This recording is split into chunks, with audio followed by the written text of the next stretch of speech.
우리가 교회에서 흔히 듣는 이 은혜로서 구원받는다라는 말은 가끔 우리에게 혼란을 초래합니다.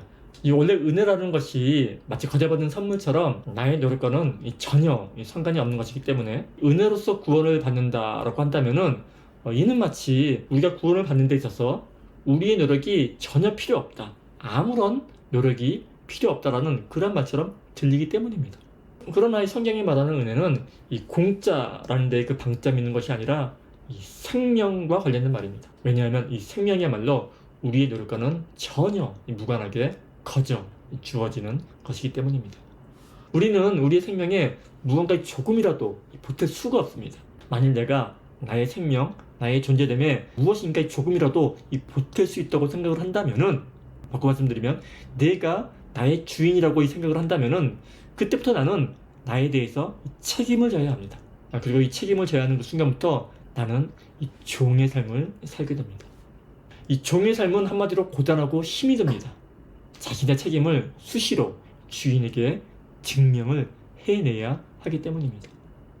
제가 회사 다닐 때 생각해보면 가장 힘들 때가 언제였냐면은 내가 한 일을 이 상사에게 증명해내야만 할 때였습니다. 이 한때 제가 다니던 회사에 이 산업은행 채권단이 이 상주하고 있었던 때가 있었습니다.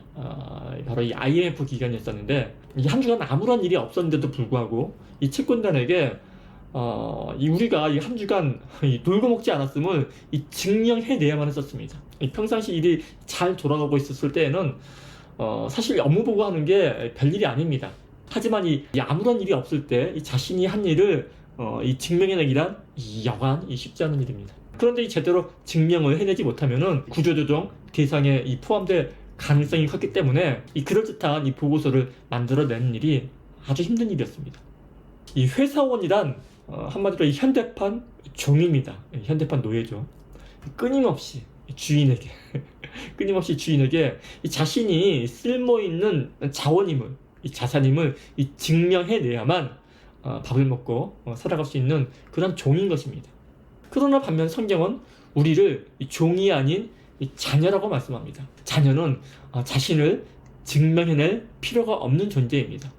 하루 종일 팽팽히 놀아도 해고당할 염려가 없는 존재가 바로 자녀된 존재입니다.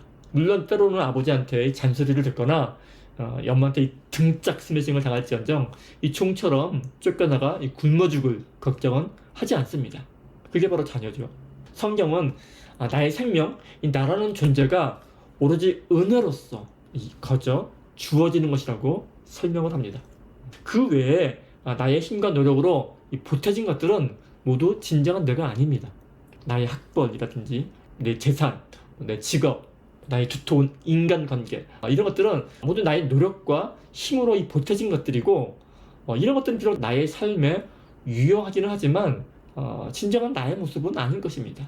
진정한 나란 나의 노력과 나의 능력으로 나의 삶 가운데 보태진 것이 아니라 그런 것들을 제하고 남아있는 것, 모든 것들이 다 변화도 변하지 않고 남아있는 그 본질적인 어떤 것이 진정한 나라는 말씀입니다. 바로 이 존재가 하나님의 은혜로 거저 주어졌다는 것이 바로 이 성경이 말하고자 하는 바입니다. 이렇듯 나의 존재가 은혜로서 주어졌다는 사실을 깨닫게 될 때에 그때 우리는 비로소 자유로워질 수 있습니다. 이제는 더 이상 종처럼 자신의 존재를 끊임없이 증명해낼 필요가 없기 때문입니다. 은혜로서 구원을 받는다라는 말은 바로 이 구원의 이러한 측면을 설명하는 말일 것입니다. 우리가 이 구원을 논하기 전에 먼저 스스로에게 질문을 던져보아야 합니다. 혹시 내가 사는 삶이 끊임없이 나 자신을 증명해내야만 하는 그런 종노릇 하는 삶은 아닌가? 내가 안타까울 정도로 열심히 살고는 있지만 과연 무엇을 위해서 이토록 열심히 사는가? 혹시 누군가에게 자신을 증명해내기 위해서 종노릇하며 살아가고 있는 것은 아닌가 하는 질문 말입니다. 다른 말로 나는 삶 가운데 진정한 안식을 누리고 있는가 하는 질문입니다. 아무리 힘든 일을 하고 있어도 내 마음에 기쁨이 있다면은 그것이 바로 안식일 것입니다. 사람들은 일주일 내내 힘들게 일을 하고 난 후에도 주말이면 그보다 더욱더 힘든 등산을 합니다. 이 등산이라는 행위, 이 산에 오르는 행위는 비록 이 힘든 행위지만 그것이 기쁨을 주기 때문입니다. 적어도 이 산에 오르는 동안은 세상에 근심과 걱정, 불안을 모두 잊기 때문입니다. 안식을 얻기 때문입니다. 이렇듯 안식일은 우리가 적극적으로 누리는 날입니다. 무엇을 누리는가 하면 바로 하나님의 자녀됨을 누리는 것입니다. 이 자녀로서의 존재를 누리는 것입니다. 자녀는 부모에게 자신의 자녀됨을 증명해 내볼 필요가 없습니다. 이것이 바로 안식입니다. 그래서 안식일은 기쁜 날입니다. 마치 복음이 기쁜 소식인 것처럼 안식일 또한 우리가 손꼽아 기다려야 하는 기쁜 날인 것입니다. 그런데 우리의 실상은 어떻습니까? 복음을 들어도 하나도 기쁘지 않고 이 안식일이 돌아와도 전혀 안식하지 못합니다. 이것은 무언가 잘못되었다는 신호입니다. 그리고 잘못된 것은 그대로 방치해서는 안 됩니다. 무엇이 어디서부터 잘못되었는지를 살펴보고 고쳐야 합니다. 이 성경을 가만히 살펴보면 오늘날 우리처럼 안식일을 기쁨으로 누리지 못하는 사람들이 있었습니다. 바로 바리새인을 비롯한 구약의 백성들입니다. 바리새인들은 이 안식일이 되면 여러 가지로 지켜야 할 율법들이 참 많았습니다. 이 안식일에는 이 바늘 하나라도 움직이게 되면 그것이 일하는 것으로 간주되어 벌을 받기 때문입니다. 그래서 어디론가 이동을 할 때에는 옷에 이 바늘 하나라도 잘못 꽂혀 있는지를 살펴보아야 했습니다. 이 현대를 살아가는 유대인 또한 상황은 마찬가지입니다. 그들은 이 안식일에 엘리베이터를 타더라도 이 버튼을 누르지 못한다고 합니다. 버튼 누르는 것이 바로 일이기 때문입니다. 그래서 유대인 건물의 엘리베이터는 안식일이면 층마다 자동으로 선다고 합니다. 저처럼 승질머리 급한 사람은 정말 환장하는 거죠. 하나님께서는 이 자녀인 우리들에게 마음껏 누리라고 이 안식일을 정성스레 구별해 놓으셨는데 정작 우리들은 온갖 규제와 율법으로 그 안식일의 의미를 가려놓고는 자신도 안식하지 못하고 이 남들도 안식에 들어가지 못하도록 막아놓은 것입니다. 제가 다시 한번 강조하지만 안식일은 우리가 힘들게 지켜내야 하는 것이 아니라 기쁨으로 누려야 하는 날입니다. 그리고 그 누림의 비결은 우리가 어떤 존재인지를 깨닫는 것입니다.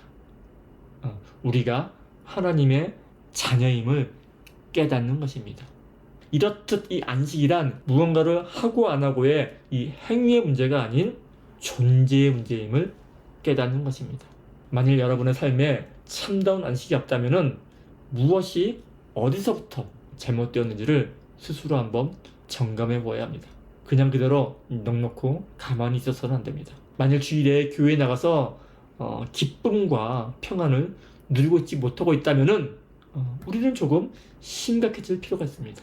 왜냐하면 이것은 바로 예수님의 죽음을 헛되이 만드는 아주 심각한 죄이기 때문입니다. 우리가 이 참다운 안식을 누리지 못하는 이유는 하나님께서 무심하시기 때문이 아니라 바로 우리가 무심하기 때문입니다. 만일 자신의 삶 가운데 불안이 가득하고 이 자신의 구원이 염려스러워서 삶 가운데 진정한 안식을 누리고 있지 못하다면 우선 먼저 하나님이 어떠한 분이시며 그 하나님과 나는 어떠한 관계에 있는지 나는 또한 어떠한 존재인지를 먼저 깨우치시기 바랍니다.